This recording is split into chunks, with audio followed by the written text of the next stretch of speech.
আসসালামু আলাইকুম প্রিয় দর্শক, ভিডিওটা সর্বোচ্চ শেয়ার করতে হবে কারণ ভিডিওটা আমার ব্যক্তিগত কোনো বিষয় না। এই ভিডিওটা হচ্ছে একজন আলেমে দ্বীন মজলুম মাওলানা নাঈম তার মুক্তির ব্যাপারে।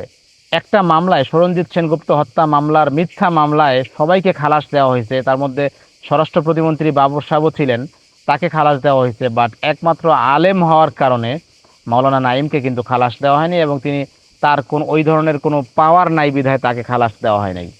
তো এইটা আসলে এর দ্বারা আমরা কি বুঝলাম? এর দ্বারা আমরা বুঝলাম যে রাষ্ট্রের শুধুমাত্র টপ এক্সিকিউটিভের পরিবর্তন হয়েছে, কিন্তু রাষ্ট্রের যত অর্গানগুলি আছে, রাষ্ট্রের সিভিল প্রশাসন, রাষ্ট্রের মিলিটারি, রাষ্ট্রের আইন আদালত, তাদের চরিত্রে কোনো পরিবর্তন হয় নাই। তো এইটা প্রথমত আমি বলবো যে আমাদের দেশের সবার জন্য, জনগণের জন্য লজ্জার।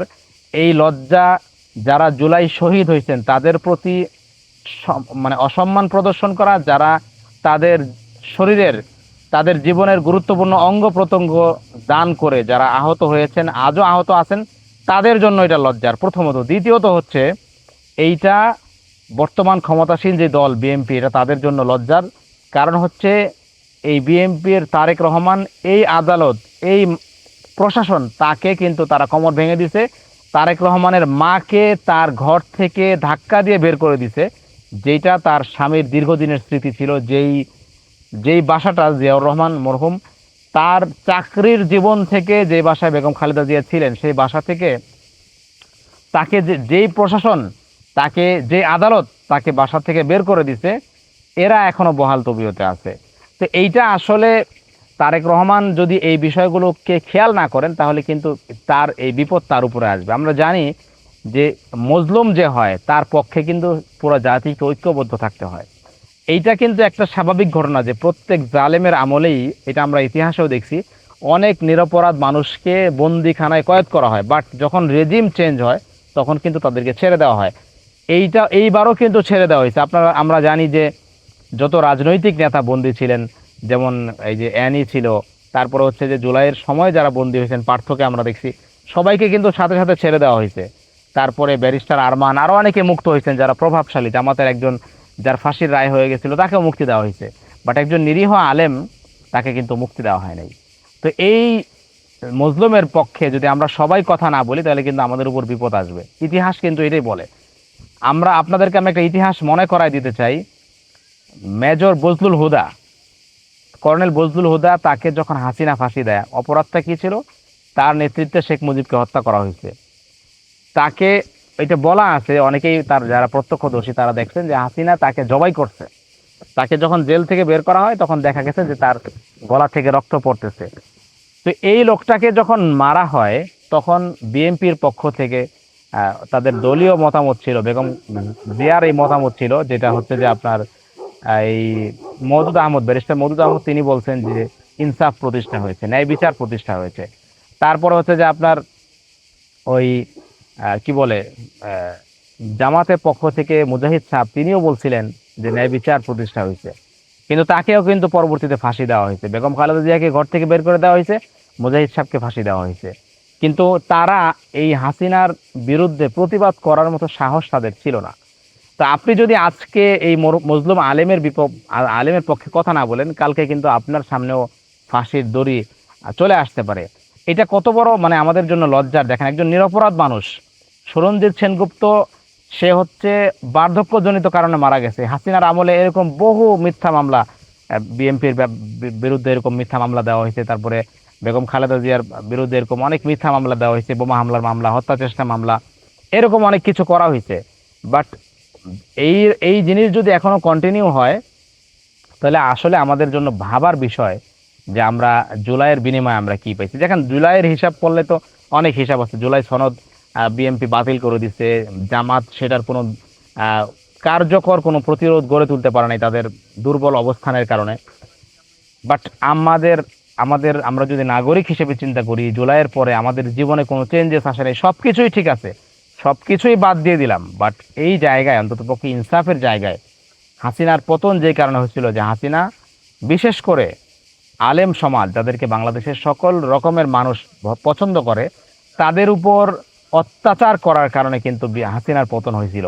তো সেই জায়গায় আজকের যে রাষ্ট্রের চরিত্র, সেটা যদি কোনো পরিবর্তন না হয়, তাহলে কিন্তু তারেক রহমান তিনিও কিন্তু হাসিনার জায়গায় চলে যাবেন, যদিও হাসিনার মতো নিকৃষ্ট তাকে এখনো পর্যন্ত মানুষ মনে করে না, কিন্তু তিনি কিন্তু সেদিকে চলে যাবেন যদি হচ্ছে এই যে রাষ্ট্রের অর্গানগুলো এগুলোর কোনো পরিবর্তন না আসে। তো এই বিষয়টা কিন্তু তাকে মাথায় রাখতে হবে, তাকে এই ব্যাপারে খোঁজ খবর নিতে হবে যে বিগত সরকারের আমলে কারা নিরপরাধ মানুষ ছিল তাদেরকে মুক্তি দেওয়া।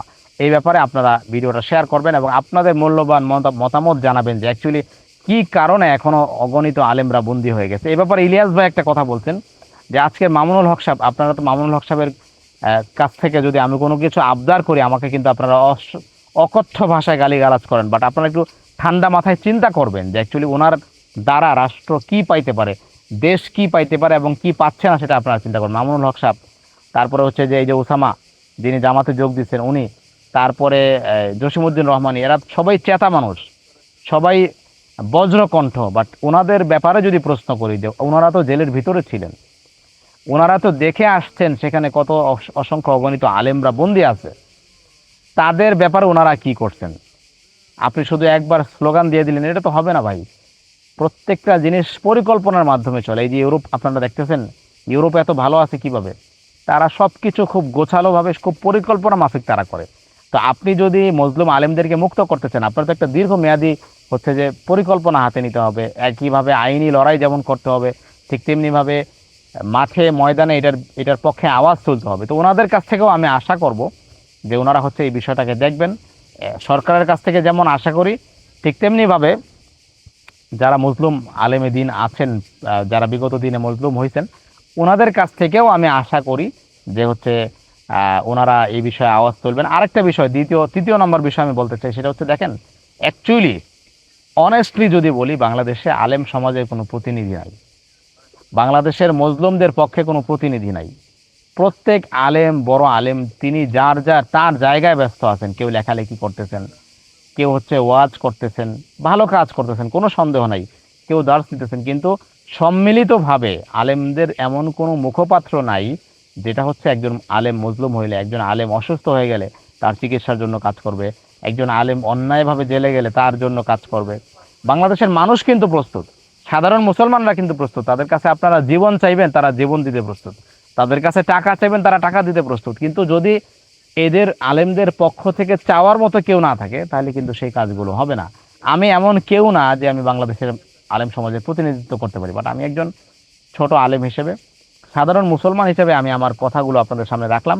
আপনাদের কাছে যদি কথাগুলো ভালো লাগে, আপনারা যদি মনে করেন যে এটা দিয়ে আমরা নাইম ভাইয়ের জন্য জাস্টিস পাইতে পারি, তাহলে আপনারা ভিডিওটা শেয়ার করবেন। আর হচ্ছে যে কমেন্টেও আপনারা বলবেন যে আমরা মুক্তি চাই, বা কমেন্টেও আপনি প্রতিবাদ করবেন। কমেন্ট, শেয়ার এবং লাইকের মাধ্যমে ভিডিওটা সর্বোচ্চ জায়গায় পৌঁছায় দিবেন এবং প্রত্যেকে যার যার জায়গা থেকে ভিডিও করবেন। আমরা যেমন হাদির পক্ষে জাস্টিস ফর হাদি করছিলাম, যদিও সেটা কাজে লাগে নাই, কারণ আমার যে ফর্মুলা সেইভাবে করা হয় নাই। আমি একবারও হাদির জন্য বিচার চাইনি, বাট আমি কিছু ফর্মুলা দিছিলাম জাতিকে, যে ফর্মুলা মানলে হয়তো বা কাজে আসতো, বাট জাতি সেদিকে যায়নি। জাতি আবেগী, আবেগ দরকার আছে, বাট আবেগের সাথে আপনার প্রপার প্ল্যান, আপনার স্ট্র্যাটেজি, আপনার দীর্ঘমেয়াদী মেয়াদী পরিকল্পনা, এগুলো যদি আপনি হাতে না আনেন তাহলে কিন্তু আপনি কোনো কিছুই অর্জন করতে পারবেন না। ভালো থাকবেন, আল্লাহ হাফেজ।